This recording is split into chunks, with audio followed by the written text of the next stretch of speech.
Hi guys, sana itong prinsipyo ko maging prinsipyo niyo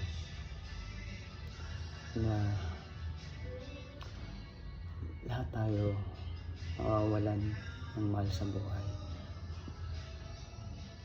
Either gustuin man natin o hindi, mawawalan tayo ng mahal sa buhay. Mas maganda na umiiyak tayo na successful o rich at alam natin na nabigay natin lahat ng pinapangarap natin sa kanila,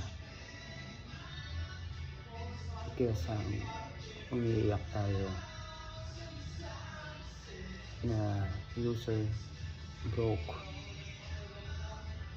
at hindi man lang natin naibigay yung pinapangarap natin sa kanila.